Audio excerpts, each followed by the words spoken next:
The date is January 19th, 1991, and an ominous tension crackles through the sold-out Miami arena.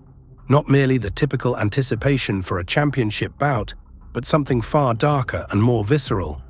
The air is thick with a collective animosity, a raw, almost primal hatred directed at one man.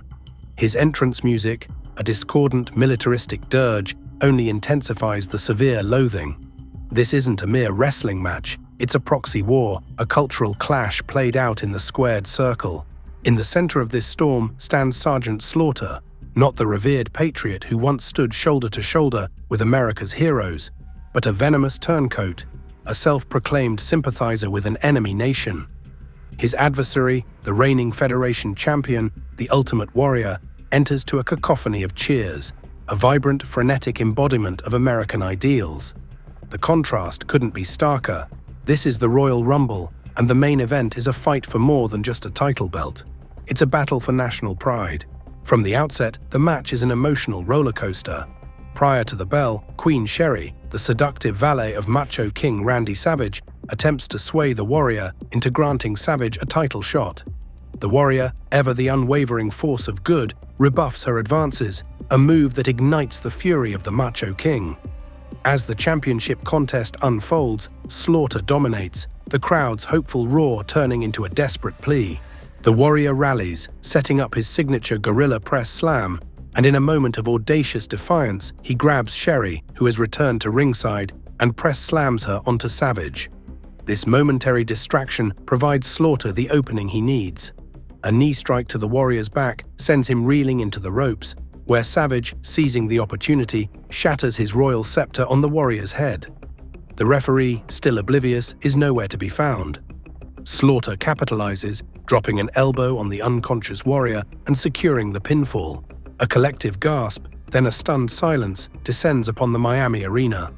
Sergeant Slaughter, the reviled Iraqi sympathizer, has done the unthinkable. He has dethroned the Ultimate Warrior, claiming the Federation Championship amidst a storm of legitimate outrage.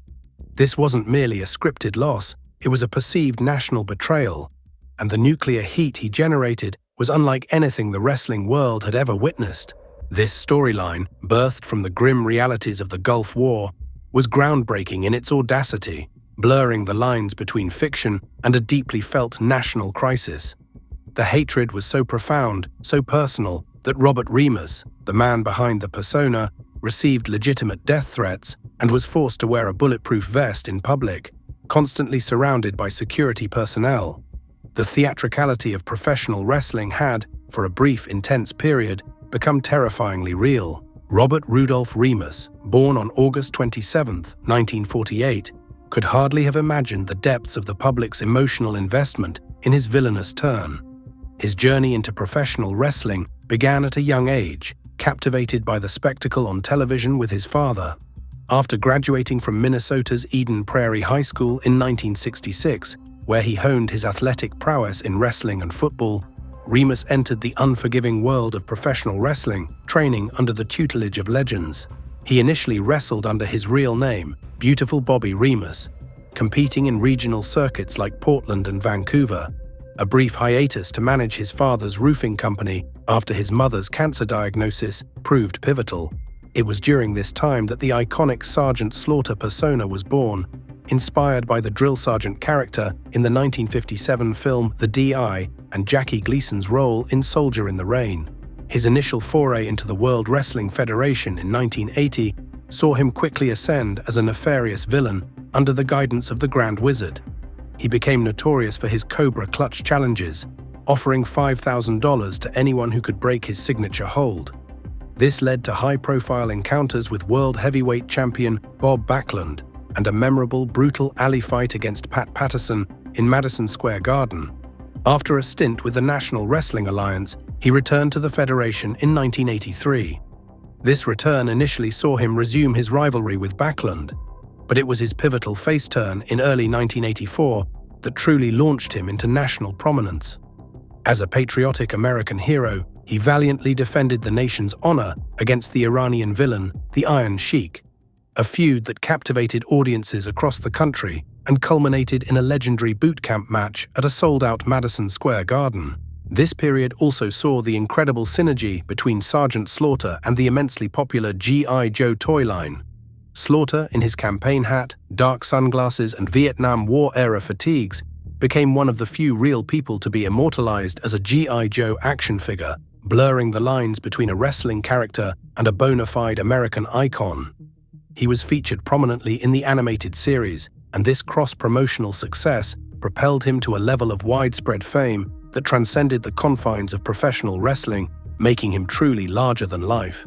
However, a dispute over Vince McMahon not allowing his involvement with the G.I. Joe line led to his departure from the Federation in 1984.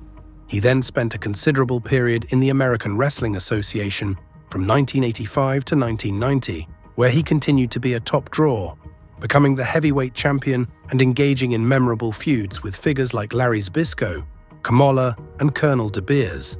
But it was his second return to the Federation in June 1990 that would etch Sergeant Slaughter into the annals of wrestling history with indelible ink.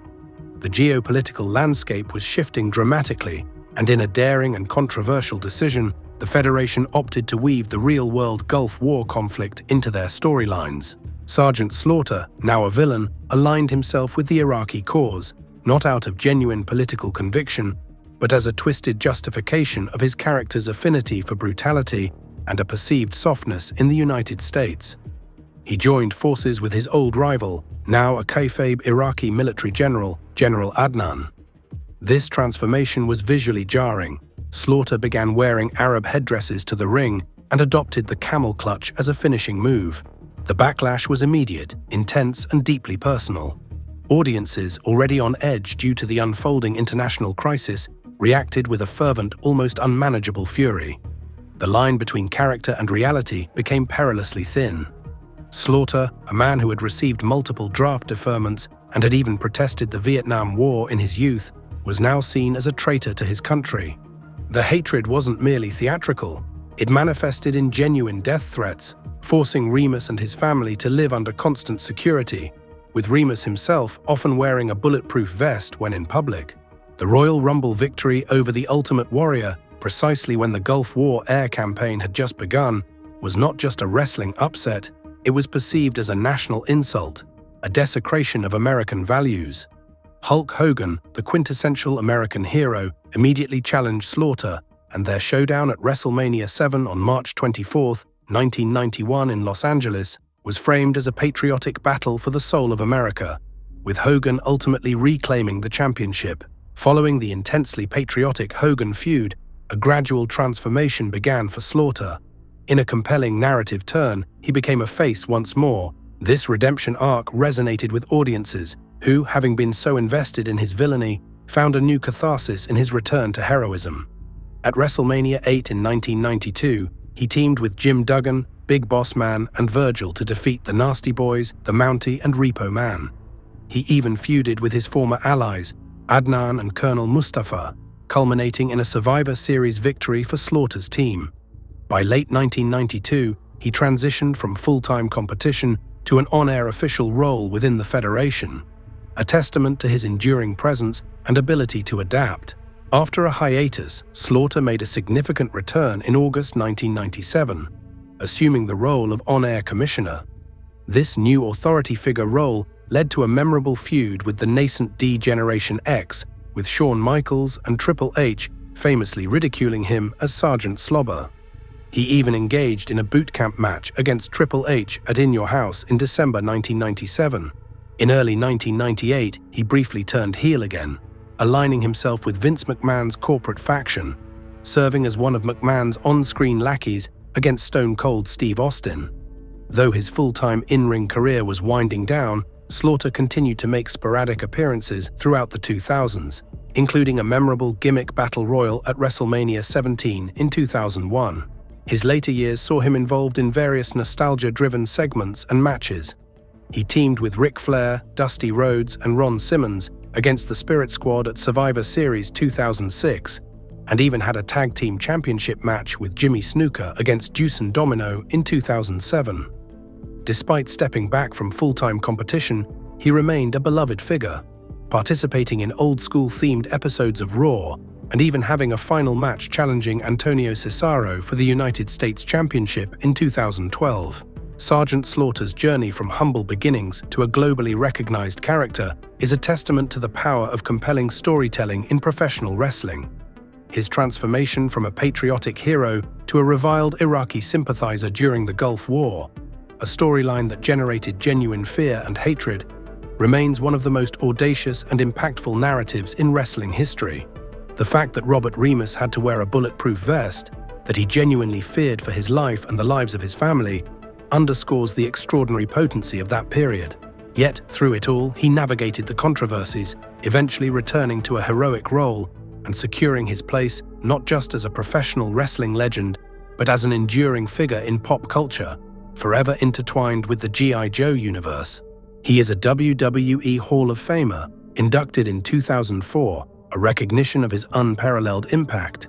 Sergeant Slaughter, the character, and Robert Remus, the man, forged a legacy that is complex and controversial, but undeniably iconic, a true testament to the unique blend of athleticism, theatricality, and cultural resonance that defines professional wrestling at its most capable.